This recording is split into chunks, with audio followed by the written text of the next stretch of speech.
Bueno, muy buenas a todos. Nosotros somos el grupo conformado por Salomón Ramírez, Kevin Gómez y Sofía Servi, y les venimos a traer nuestros resultados del proyecto final, en particular para el modelado de un sistema de radiofrecuencia para una aplicación médica utilizando tecnología Bluetooth Low Energy y tomando como transmisor y como receptor un System on Chip NRF 52832 de Nordic Semiconductor. Entonces pasamos a la siguiente diapositiva para ver un poco la agenda de esta presentación. Primero vamos a analizar el módulo del transmisor como tal, que está conformado por el bloque de latidos por minuto, el preprocesamiento, codificación, modulación y antena. Después vamos a ver un poco el módulo del canal, donde específicamente se tiene solo el bloque de canal. Después el módulo del receptor, donde se tiene la demodulación, decodificación y visualización de los resultados. Y vamos a terminar con un poco de conclusiones y recomendaciones que extraímos de la investigación. Entonces, empezamos por el módulo del transmisor. Pasamos a la siguiente diapositiva para ver un poco el bloque de latidos por minuto. Se tomaron los datos brindados por el profesor, que son datos que poseen ruido como tal, pero se analizaron antes de procesarlos con el fin de conocer su comportamiento. Como vemos, tienen una desviación estándar de 19.65 latidos por minuto y un promedio de los datos de 129.15 latidos por minuto. También en la parte inferior vemos tanto el boxplot de los datos, donde vemos más o menos dónde están centrados, y el histograma de los mismos, donde también podemos tener una primera aproximación del comportamiento de los datos. Pero esto no es suficiente para determinar su comportamiento. Entonces pasamos a la siguiente diapositiva, donde vemos ya meramente los resultados de los tests que se hicieron. Entonces, el primero fue un test de Anderson-Darling para conocer si efectivamente los datos se comportaban siguiendo una distribución normal. Aquí vemos que se obtuvo un estadístico de 0.57 y se analizó la hipótesis para diferentes porcentajes de datos, ¿verdad? Empezando por 1%, 2.5, 5%, 10 y 15. Como vemos, el test falló en, falló en rechazar la hipótesis tanto para 1, 2.5, 5 y 10. Esto significa que efectivamente los datos para esos porcentajes tienen una distribución normal. Y en el 15, en cambio, sí hubo un problema, digamos que rechazó la hipótesis, pero como para la aplicación en cuestión es suficiente conocer un 5%, entonces efectivamente los datos siguen una distribución normal como tal. Y por otra parte, se realizó un test de Grubbs para conocer específicamente si había datos atípicos que era necesario eliminar. Como vemos, el resultado fue que no se eliminó ningún dato, ya que no había datos atípicos como tal.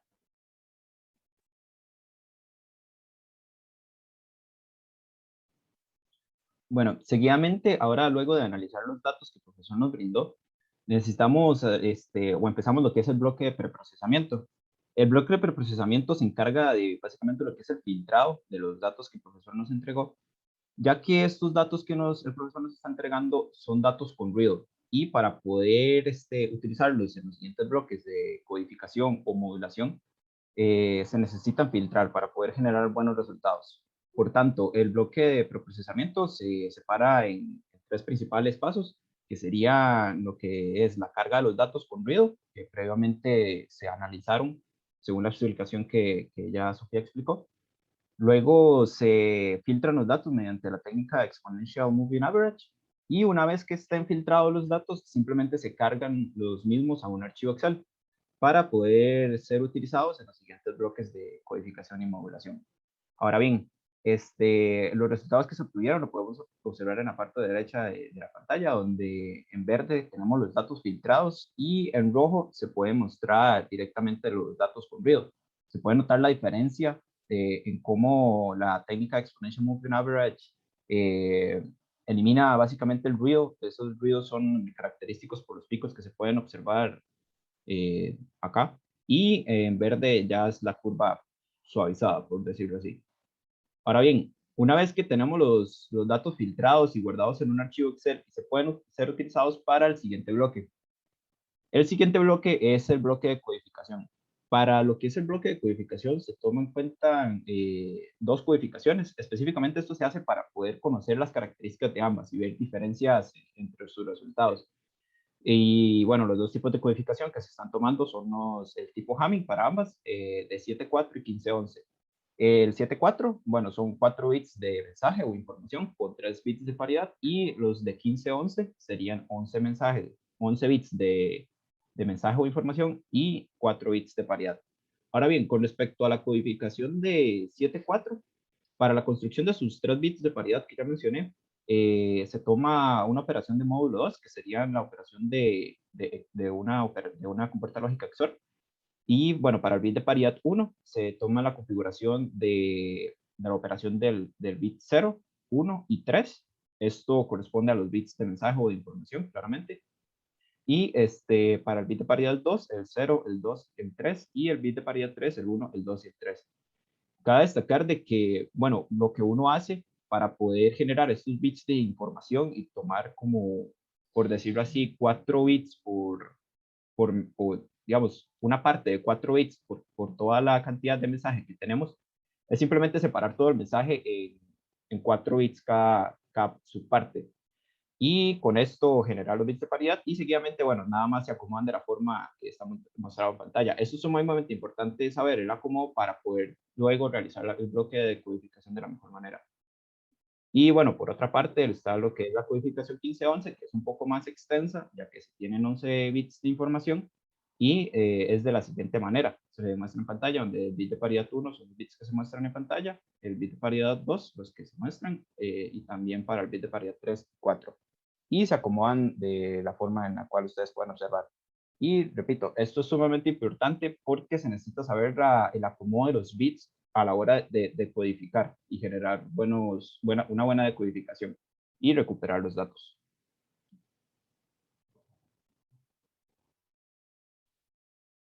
Bueno, ahora seguidamente continuamos con el bloque de modulación.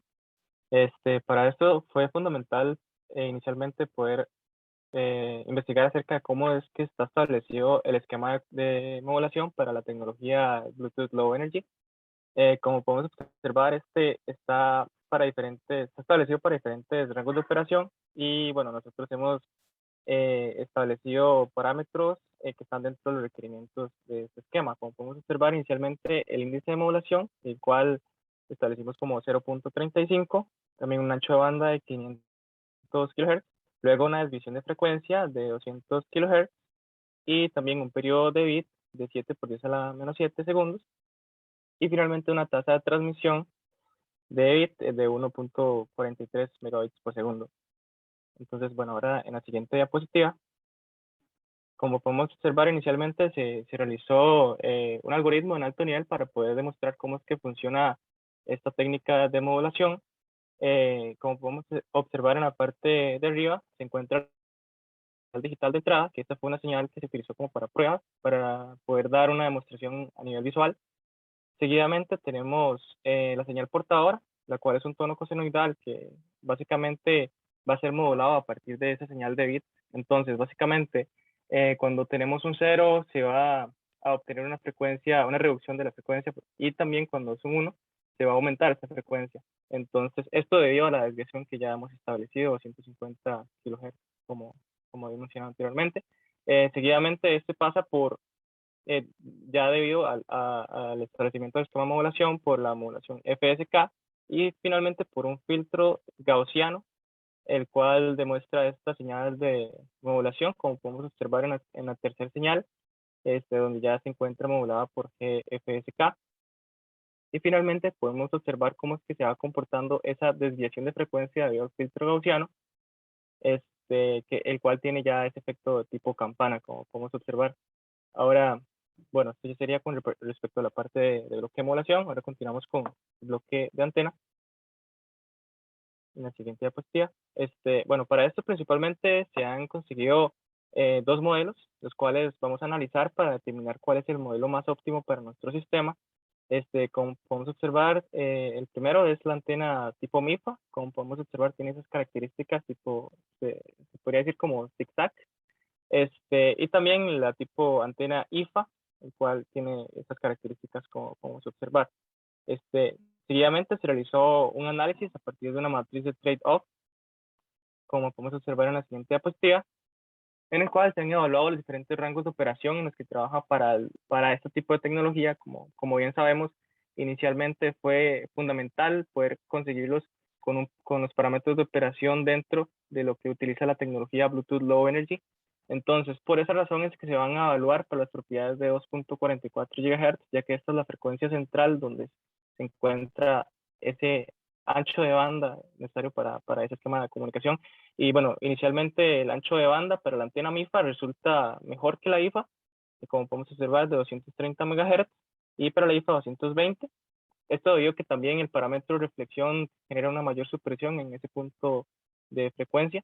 Después la ganancia, tenemos que la IFA también es superior a la IFA con 1.6 decibeles, y también la IFA 1.1. También en cuanto a dimensionamiento, podemos observar que la IFA de hecho tiene como una estructura más cuadrada porque debido a la proporción que tiene su ancho y largo, a diferencia de la IFA que de hecho tiene una longitud mayor. Y de hecho, basado en este dimensionamiento es que podemos observar finalmente la aplicación recomendada, ya que el tipo MIFA es para cuando se tiene una menor área, y para el tipo IFA es cuando la altura es restringida. Entonces, bueno, seguidamente podemos observar que hemos utilizado la antena MIFA, ya que, bueno, como les había mencionado anteriormente, esta posee las características, mejores características a nivel de parámetros de operación, y también porque, como podemos observar aquí en la PCB, no se tuvo que hacer un ensanchamiento mayor en cuanto a las dimensiones que ya tenía el circuito, la PCB. Entonces, como podemos observar, ya posee las dimensiones que les había mencionado anteriormente.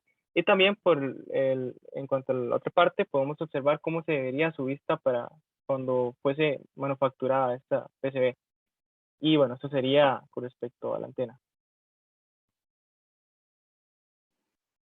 Ok, ahora vamos a hablar un poco sobre el módulo del canal, en particular el bloque del canal. Ok, la idea de este bloque es modelar de forma aproximada, ¿verdad?, el canal de comunicación, que sabemos que se toma como de tipo gaussiano o AGWN, por sus siglas en inglés. Entonces pasamos a la siguiente diapositiva para ver un poco cuál fue el procedimiento que se realizó para simular.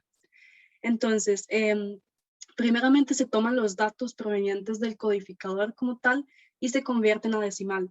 Esto principalmente porque se trabaja con la librería COM, la cual se encarga de adicionar ese ruido gaussiano, generar el canal con las características que uno le indica y aplicarle a los datos. Pero esto es en particular para datos de tipo decimal, entonces es necesario tomar los datos provenientes del codificador, que están en binario, claramente, y convertirlos a decimal para poder trabajarlos con este tipo de librería.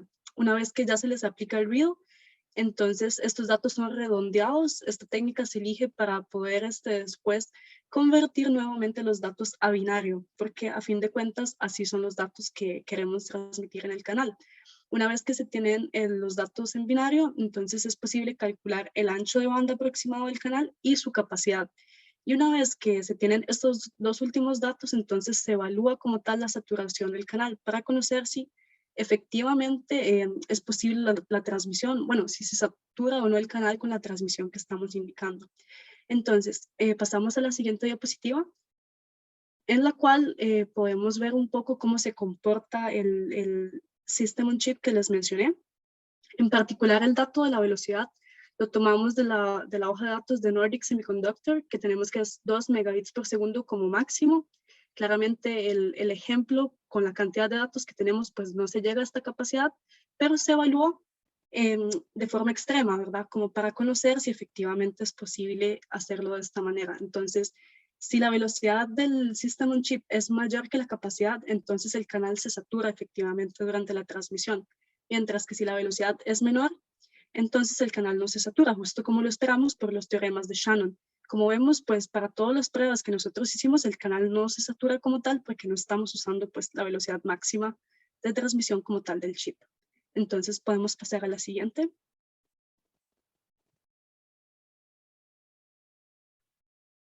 Ahora, bueno, continuando con el módulo receptor, inicialmente integra el bloque de modulación, que es el cual vamos a mostrar seguidamente en la diapositiva. Bueno, inicialmente, como les he mencionado anteriormente, se debe mantener una consistencia en cuanto al esquema de comunicación.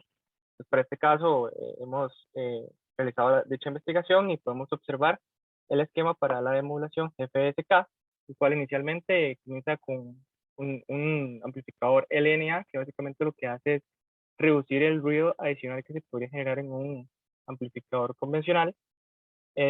Posteriormente, pasa a un convertidor de fase y cuadratura. Como podemos observar, en este caso, el elemento fundamental es un mixer, el cual se encarga de realizar esta tarea. Posteriormente, pasamos a un filtro Butterworth de sexto orden. Normalmente es lo que se utiliza para poder acotar bien estas señales que estamos transmitiendo. Seguidamente, pasamos a un limitador, en este caso es un RSSI, que básicamente lo que se encargan es como determinar que la cantidad de energía de radio en el canal está por cierto umbral, para de esta forma determinar en qué momento es que se va a transmitir ese paquete de datos. Y finalmente pasamos al bloque ya de modulador. Entonces, eso sería en cuanto al esquema. Ahora, seguidamente, de igual forma, con respecto a la parte de modulación, se ha hecho una representación en alto nivel de cómo es que se podría ver esto, igual utilizando la herramienta de MATLAB. Inicialmente podemos observar que se recibe la modulación GFSK, que es la señal captada.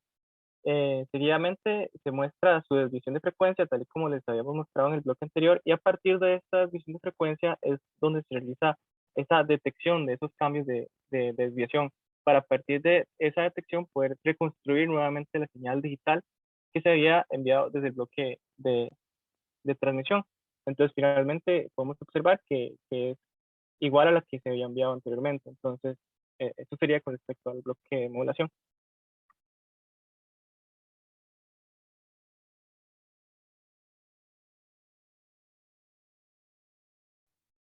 Ok, ahora luego de obtener lo que son los bits luego de la demodulación, lo que se debería hacer es la decodificación. Como bien ya lo había indicado anteriormente, se debe conocer bien la posición de los bits de paridad dentro de los mensajes. Y bueno, para la decodificación de 7.4, la forma de poder corregir los bits o saber cuál es el bit a corregir es conociendo directamente cuál es la combinación que hay que hacer para los bits de paridad y con esto corregir el bit. Por tanto, el bit de corregir se debe hacer al bit 7 del bit codificado. Si en el bit de paridad 1, 2 y 4, respectivamente, en el acomodo del bit del mensaje codificado enviado, incurren en un error. Por tanto, el bit 6 se corrige en el momento en el cual ocurre un error en el bit 2 y en el bit 4 del mensaje enviado. Y de la misma manera en el 5 se corrige si existe un error en el 1 y en el 4. Y el 3 se corrige si existe un error en el 1 y en el 2. Cabe destacar, ¿verdad?, de que estos acomodos de los bits son específicamente de los bits enviados. Y bueno, se separan claramente, como pueden observar, en los bits, en 7 bits para los 7.4 y en 15 bits para lo que serían 15.11. Y el 15.11 se realiza la decodificación de la misma manera. Por tanto, se corrige el bit 15 si incurre un error en el bit de paridad en el 1, 2, 4 y 8. Y así sucesivamente, como se puede mostrar en pantalla en la tabla. Ahora bien, vamos a continuar con lo que sería el bloque de visualización.